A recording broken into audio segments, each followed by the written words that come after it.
DJ Bittu बाबू कुशेश्वर बाजार शादी हमर होई छई सुना रे याराबा चली जेब छोड़ के हम खाई है नहीं जहराबा खाई है नहीं जहराबा शादी हमर होई छई सुना रे याराबा चली जेब छोड़ के हम खाई है नहीं जहराबा तोरे बियाग से हम रोज कानाबो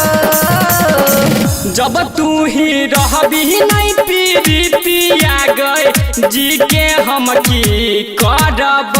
गे जानू जब तू ही रहबी नहीं पीरितिया गए जी के हम की करब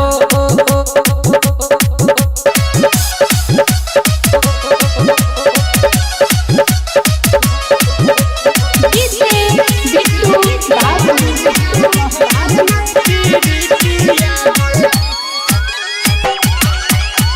कुशेश्वर बाजार मैथिली रिकॉर्डिंग स्टूडियो फुटौना बाजार छिए मजबूर हम सुना लेना बात रे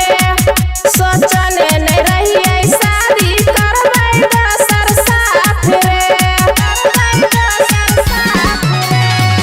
रहो मजबूरी जान हमारा नहीं बते लगे दोसर के बात सुन के हमारा ठुकरे लगे करिहे फान बात हम सब कहबो जब तू ही रहबी नहीं सुसमितिया गए जी के हम की करब गे छौरी जब तू ही रहबी नहीं सितुआ गए जी के हम की करब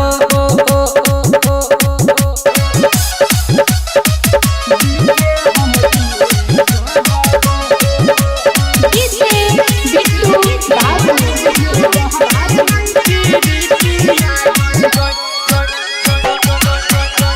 कुशेश्वर बाजार मैथिली रिकॉर्डिंग स्टूडियो फुटौना बाजार दोष छिए हमर नहीं दोष छिए नसीब के आई तक प्यार पूरा भेलै नहीं गरीब के साचे कहै छियौ बतिया तोय तो जान मान गे गलती नहीं हमर तोहर छियै भगवान के सुन ले विकेसी अखिलेश प्यार नहीं भूलबो जब तू ही रहबी नहीं मन जू जान गे जी के हम की करब गे जानू जब तू ही रहबी नहीं पीरितिया गए जी के हम की